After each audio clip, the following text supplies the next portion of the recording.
Hare Krishna everyone, welcome back to Shravanam Diaries podcast. I'm your host Sulalita Devidasi and we are continuing the Science of Self-Realization, the book by His Divine Grace Srila A.C. Bhaktivedanta Swami Prabhupada. This is the first chapter entitled Learning the Science of the Self, and this section is called The Art of Dying. This article is called The Art of Dying. Introduction. Although the media are generally obsessed with violence and death, our perception of death and dying is superficial. Srila Prabhupada observes, quote, "As long as a man is in the full vigor of life, he forgets the naked truth of death, which he has to meet." Unquote. How can we effectively deal with our own death? In this essay, which was first published in the old tabloid Back to Godhead, April 20, 1960, Srila Prabhupada explains how the ancient teachings of Srimad Bhagavatam provide a practical answer. Now the essay. A small child walking with his father goes on inquiring constantly. He asks his father so many odd things, and the father has to satisfy him with proper answers. When I was a young father in my householder life, I was overflooded with hundreds of questions from my second son, who was my constant companion. One day, it so happened that a bridegroom's party was passing our tramcar, and the 4-year-old boy, as usual, inquired what the big procession was. He was given all possible answers to his 1,001 questions regarding the marriage party, and finally, he asked whether his own father was married.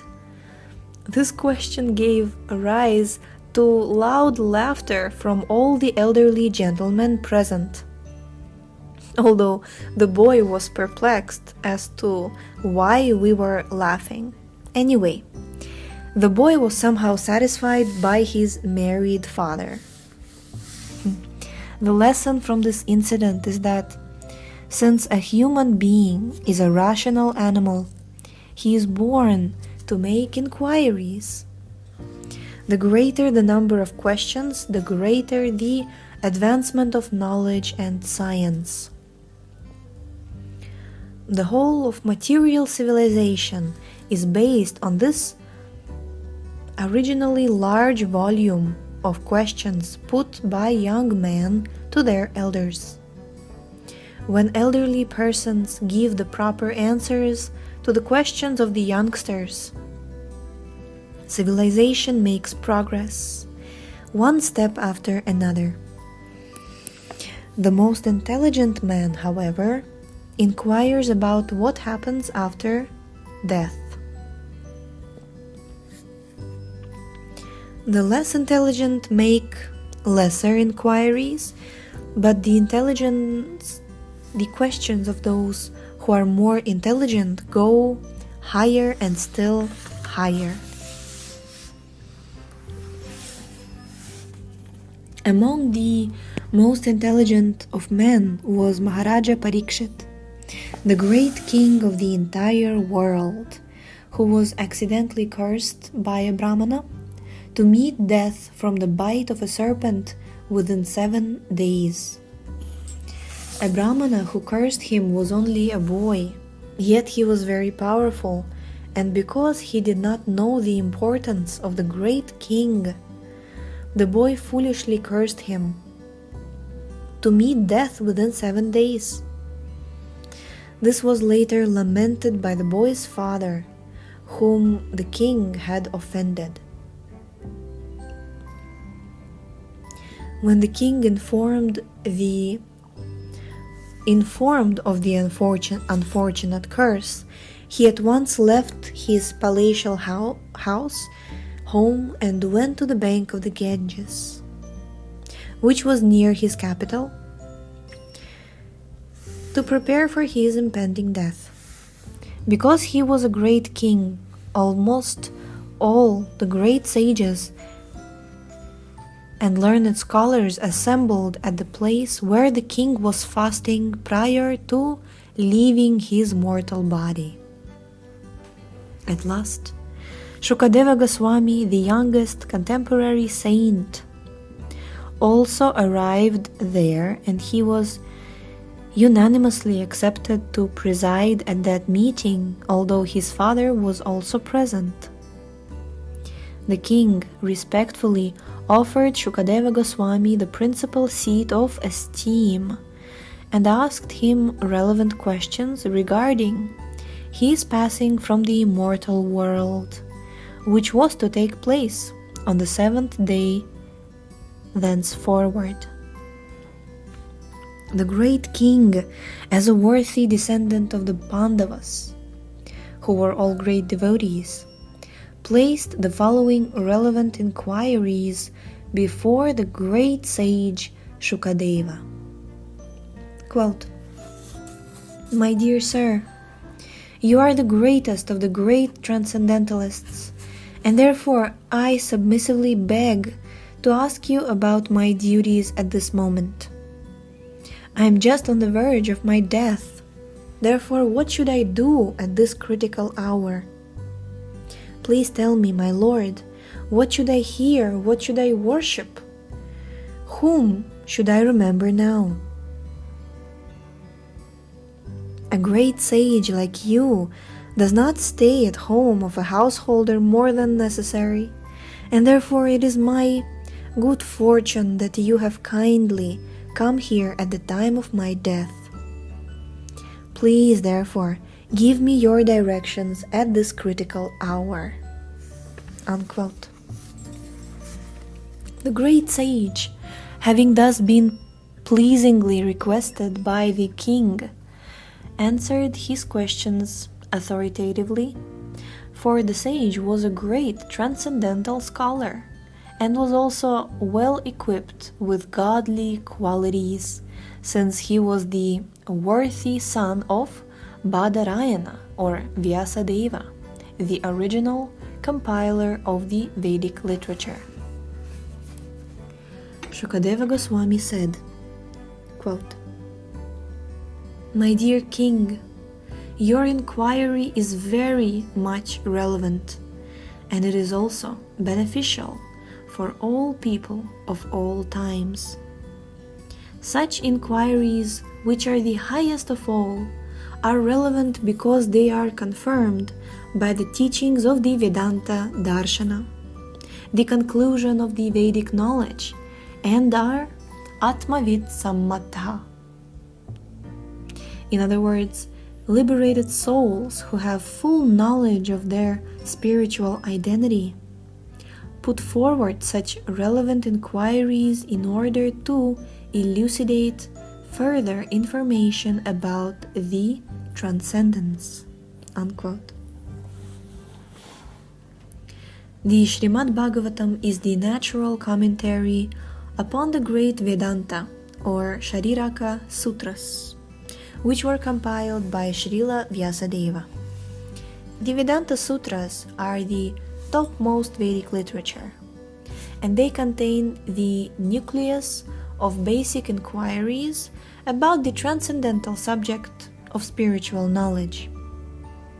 Yet, although Srila Vyasadeva compiled this great treatise, his mind was not satisfied.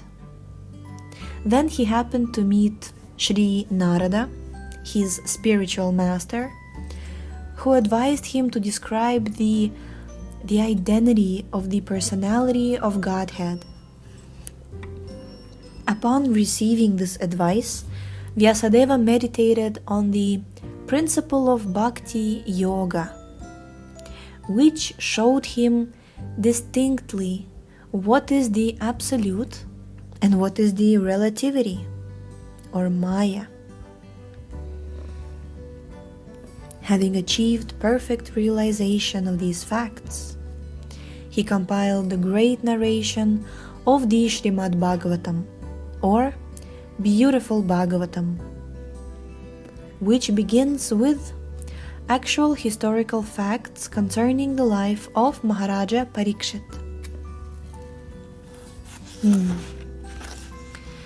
The Vedanta Sutra begins with the key inquiry about the transcendence.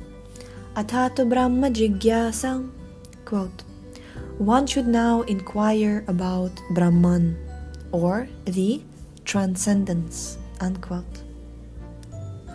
As long as a man is in the full vigor of life, he forgets the naked truth of death, which he has to meet. Thus, a foolish man makes no relevant inquiry about the real problems of life. Everyone thinks that he will never die, although he sees evidence of death before his eyes at every second. Here is the distinction between animalism and humanity. An animal, like a goat, has no sense of its impending death. Although its brother goat is also being slaughtered, the goat, being allured by the green grass offered to it, will stand peacefully, waiting to be slaughtered next.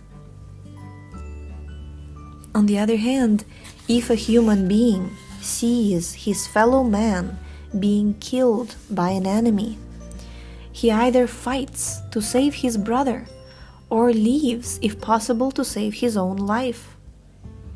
That is the difference between a man and a goat. An intelligent man knows that death is born along with his own birth. He knows that he is dying at every second, and that the final touch will be given as soon as his term of life is finished. He therefore prepares himself for the next life or for liberation from the disease of repeated birth and death. A foolish man, however, does not know that this human form of life is obtained after a series of births and deaths imposed in the past by the laws of karma, laws of nature.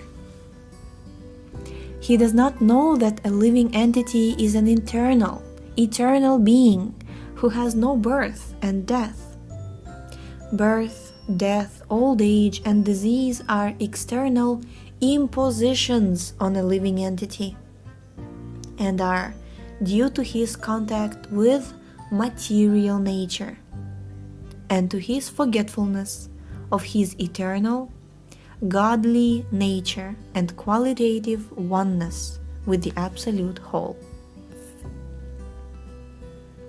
Human life provides the opportunity to know this eternal fact or truth. Thus, the very beginning of the Vedanta Sutra advises that because we have this valuable form of human life, it is our duty now to inquire what is Brahman, the absolute truth.